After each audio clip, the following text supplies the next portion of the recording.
Happy New Year, Madam Speaker.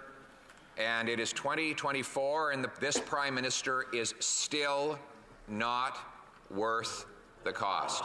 He's not worth the crime. He's not worth giving up the country that we know and love. But after 8 years, everything costs more. Crime is running rampant. Housing costs have doubled. The country is more divided than ever before, and the Prime Minister seeks to distract and attack anyone who disagrees with him in order to make people forget how miserable he's turned life in this country after nearly a decade in power. Our common sense counterpoint, though, is very focused. In this session of Parliament, we will fight to axe the tax, build the homes, fix the budget, and stop the crime. Again, yes.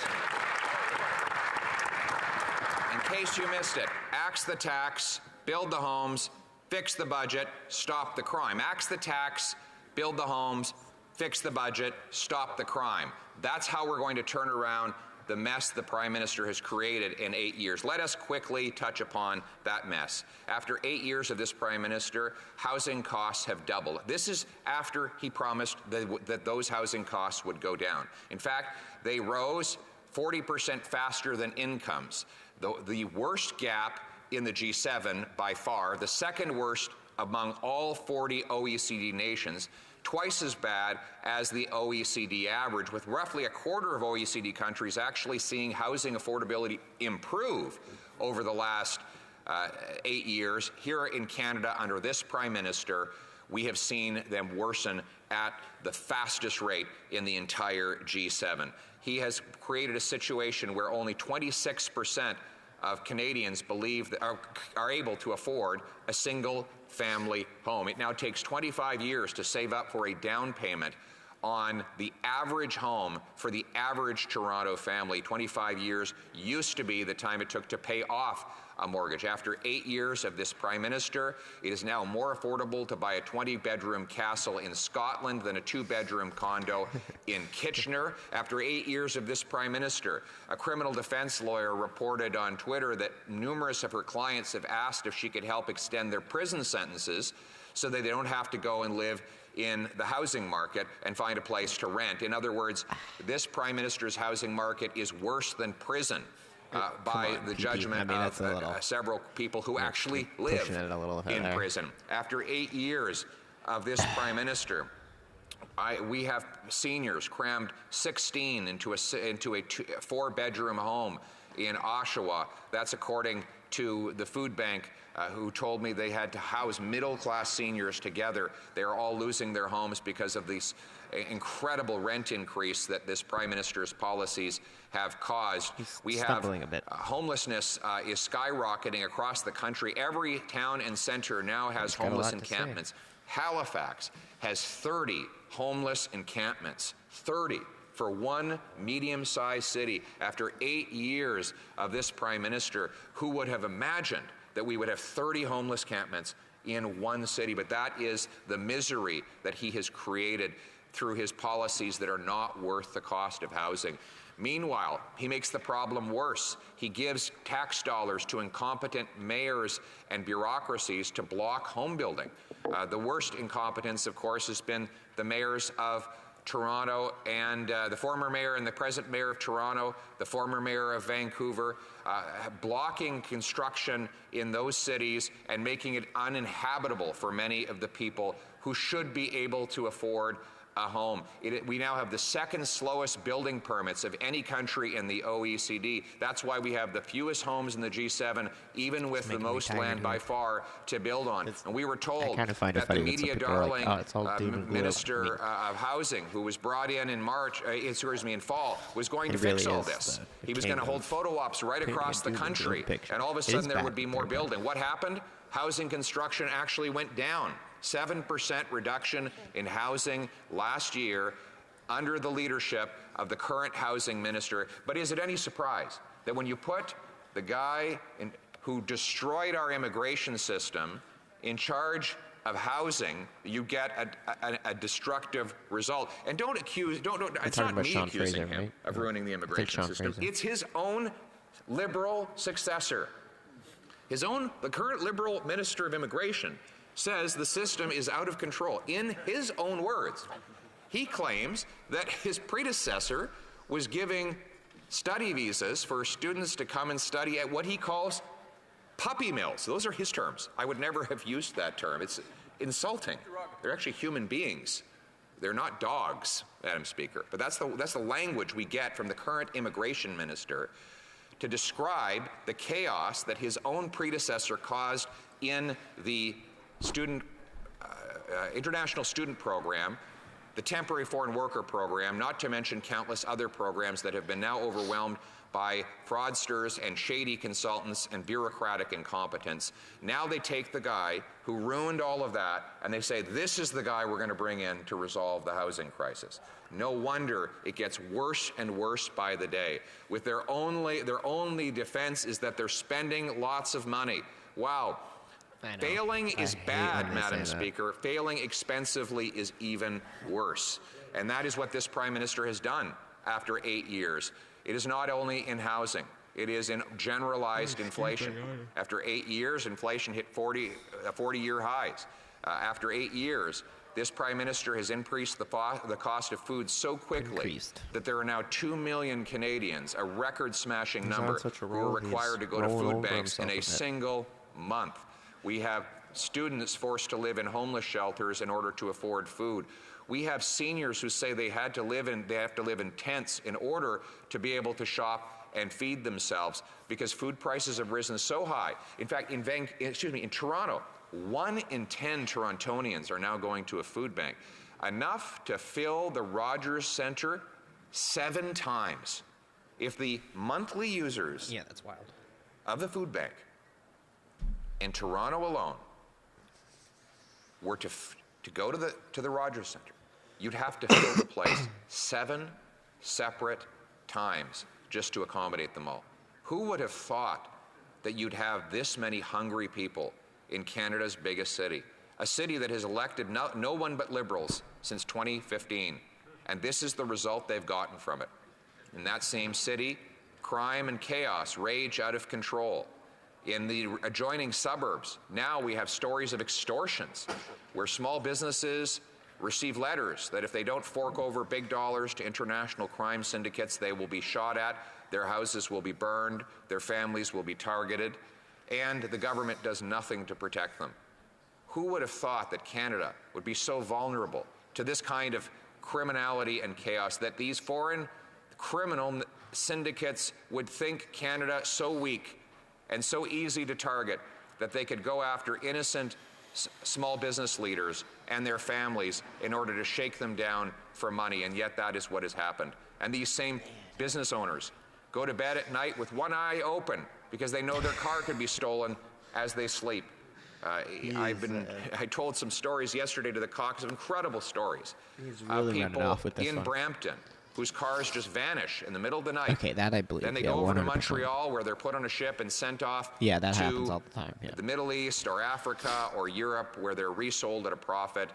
And they're not even inspected as they go onto the ships with these containers. Meanwhile, the Prime Minister spends billions of dollars trying to buy back the legitimate property of licensed law-abiding firearms owners. He believes that the problem is the hunter from Nunavut or the professional sports shooter from Nanaimo, when in fact the real problem is the criminals. Common sense Conservatives are going to put an end to this madness. We're going to bring home the country we know and love. Another now let's thing go through too the common is sense if you tell the cops that your car is being stolen and you have like it tracked and you tell them exactly where it is, they're like, with passing Bill C, that other police department. 3, it's a different jurisdiction. To axe the tax on farmers and then food, if you call that local police department, they're like, oh, now if it's on a ship, that's now Transport Canada. Unamended it's just today, and let Canadians eat. They're useless.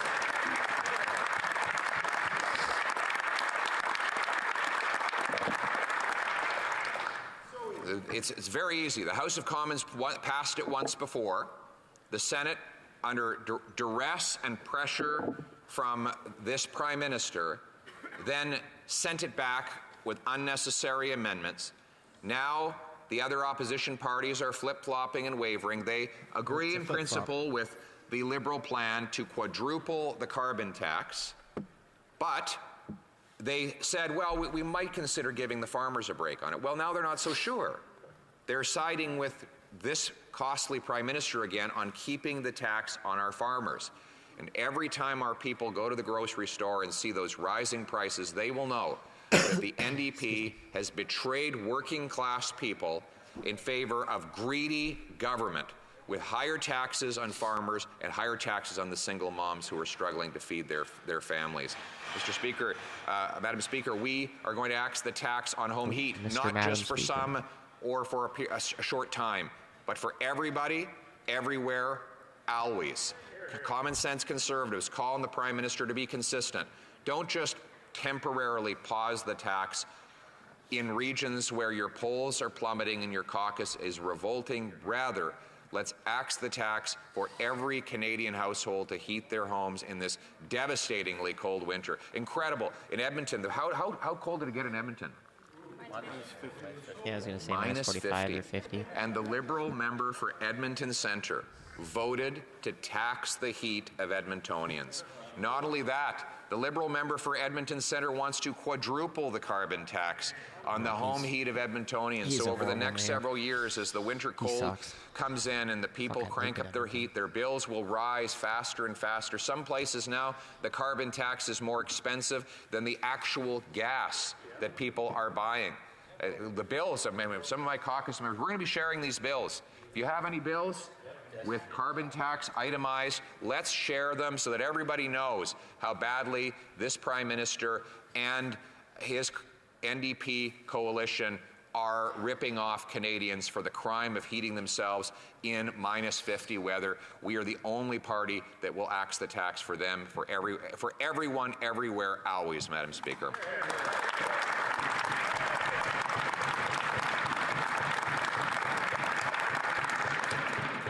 In our common sense plan to bring home lower prices includes capping spending. Capping the spending that has driven the inflation, a $600 billion increase in spending and debt, which means printing money. Printing money bids up the goods we buy and the interest we pay. In fact, government spending is up 75% since this Prime Minister took office. He's nearly doubled the cost of the government in a time when the economy has barely grown at all. In fact, the economy is shrinking while the government is expanding, which means that the government is gobbling up an increasing share of a shrinking pie. And that means there's less left for everyone else. Right now, the government is rich. They've printed. And the people are poor.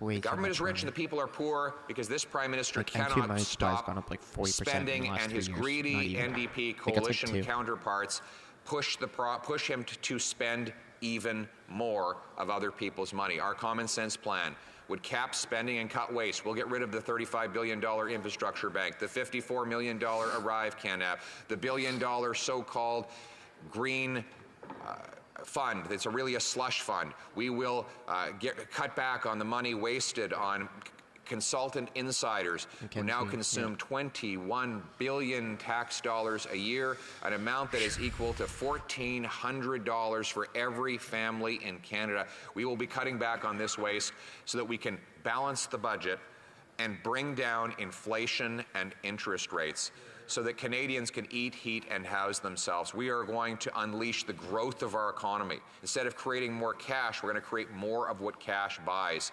We have the most powerful resources, perhaps the greatest supply of natural resources per capita of any country on earth, and we are very good at harvesting those resources to the benefit of our people and our environment at the same time.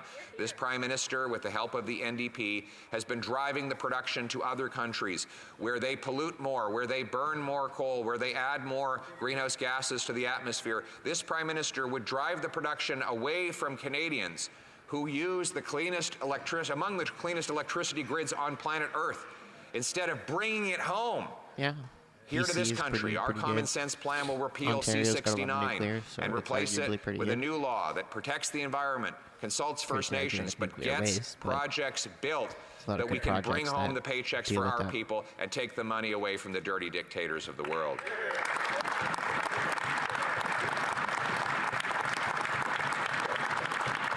And I know we I was able to announce recently that our new candidate in the Skeena-Bulkley Valley riding is the great Ellis Ross, former chief of the Haisla First Nation, who is responsible for bringing Canada the biggest ever investment in its history. That is the LNG Canada project, a project that was approved by the former Harper government. And the only reason it was able to go ahead under this government is because they gave the project an exemption from the carbon tax. Had the tax applied, the project never would have occurred. Had C-69, the anti-resource law, been in place, the project never would have happened. And by the government's own admission, this project will reduce greenhouse gas emissions around the world by millions of tons because it will displace dirty coal-fired electricity in Asia by sending clean, green Canadian natural gas, liquefied using hydroelectricity and our natural cold weather, sent abroad on our shortest shipping distances, which means burning less fossil fuels to get it to market. This will displace more emissions-intensive forms of energy in countries where they need to cut back. That is a solution to fight climate change and protect our environment. And thank God we had the visionary leadership of the great Ellis Ross to make that project happen, along with Stephen Harper. Unfortunately, this Prime Minister has blocked every other LNG project from coming to fruition. There were 18 of these projects on the table when he took office. Not Biden one also of them stopped is completed. Only LNG, the a few of them, a aforementioned. major one we got too, a cheer over there. Oh, we got a cheer over there. It was one of the. It's the Marxist member from. What's your riding again? Sorry.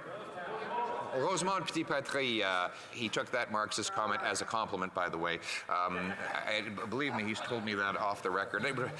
He tells me, he tells us that he's speaking perhaps on behalf of the NDP. He cheers when he hears that this Prime Minister has blocked every LNG project. Well, that's going to be very interesting news for me to take to northern British Columbia, where the First Nations people, the Niska, he cheers at the thought that the Niska will lose out on their proposed natural gas liquefaction project. That is the NDP of today, Madam Speaker. They used to stand up for the workers who had the lunch buckets. They used to stand up for First Nations people. That is a bygone era. Now they cheer every time a working class person loses a job and a community loses its industry. Shame on them. Good news, they will not be part of my government. Damn. We will stand with the Niska, we will stand with the Haisla, we will stand with the other First Nations of Northern Ontario who want to see the Ring of Fire go ahead. The First Nations people want to harvest our resources to empower their people and and end poverty. And we as Conservatives will remove the government gatekeepers and the radical ideologues like that NDP member and the current Environment Minister so that we can get things built and bring it home to our country.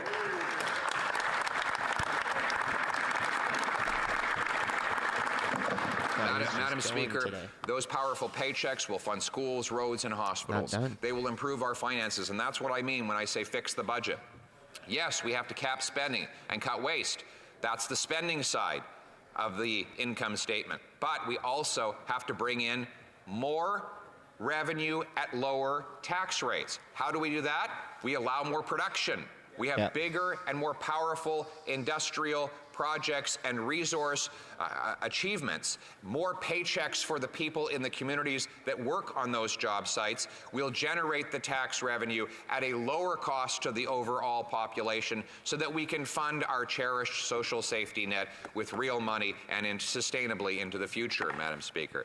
That is how you fix the budget. You make more and cost less to deliver better results for the Canadian people. Better results. The most basic result, though, is to have a roof over your head. And after 8 years of this Prime Minister, that is not possible. We're going to remove the bureaucracy that stands in the way of home building. The reason we have the fewest homes per capita in the G7 is because we have the worst bureaucracy and the slowest permitting. My common sense plan will require local bureaucracies, permit 15% more homes per year as a condition of getting federal money. Those that beat the target will get more money. Those that miss the target will get less, and in exact proportion to their success or failure. We pay realtors based on the homes they sell. We pay builders based on the homes they build. We should pay local bureaucracies based on the homes they permit. That will speed them up and get them moving. And by the way, we will do it in a non-prescriptive way. There are countless different ways a municipality can allow more housing. So for example, today we learned one of the ways that cities block housing is by making renovations harder to permit.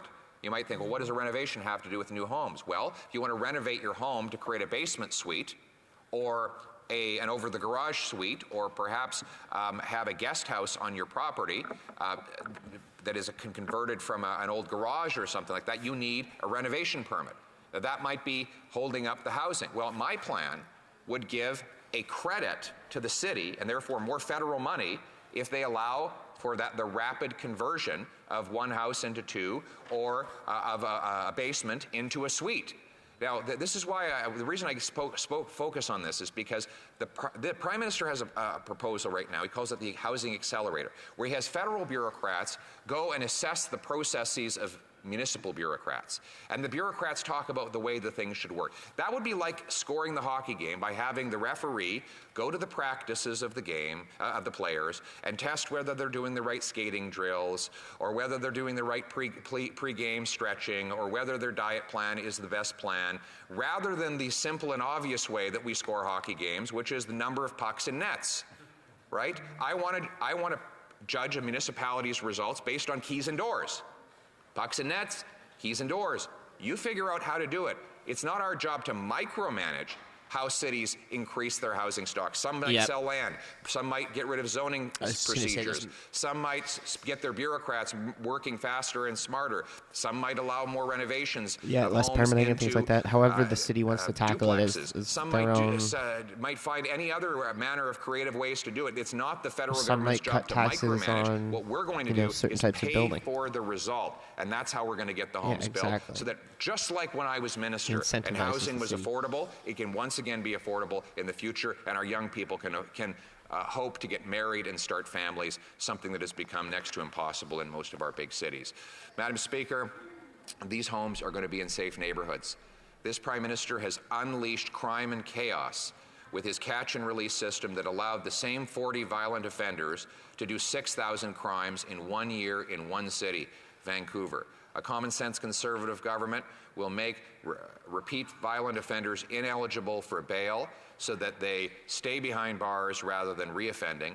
We will bring jail and not bail. We will bring in treatment, not more drugs for our addicts, so we can bring our loved ones home drug-free. And we will reverse the Prime Minister's ban on our sport shooters and our lawful hunters, and instead go after the real violent criminals and seal our borders.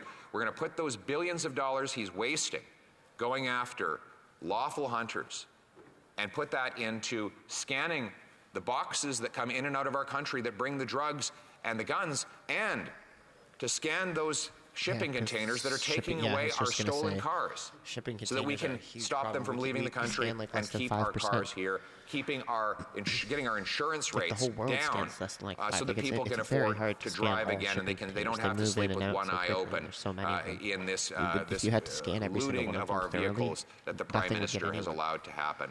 We're going to this Prime Minister wants to protect turkeys from hunters. I want to protect Canadians from criminals. Actually, I don't know how you can do this, but there's some way. Common sense. I feel like you could X-ray a ship. Madam Speaker, so that is the common sense agenda of the Conservative opposition in this forthcoming Parliament.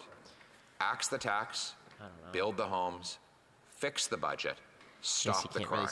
Axe the tax, build the homes, fix the budget, stop the crime.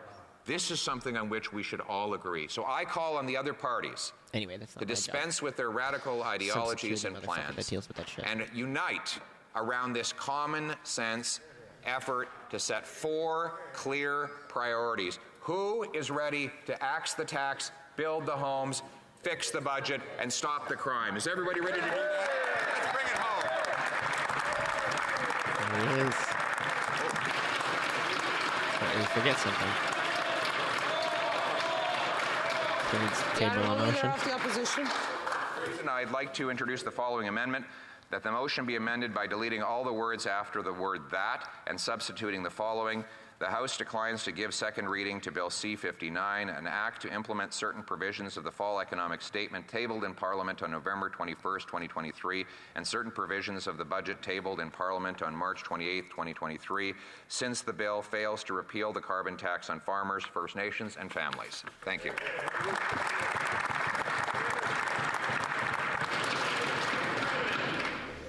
Alrighty.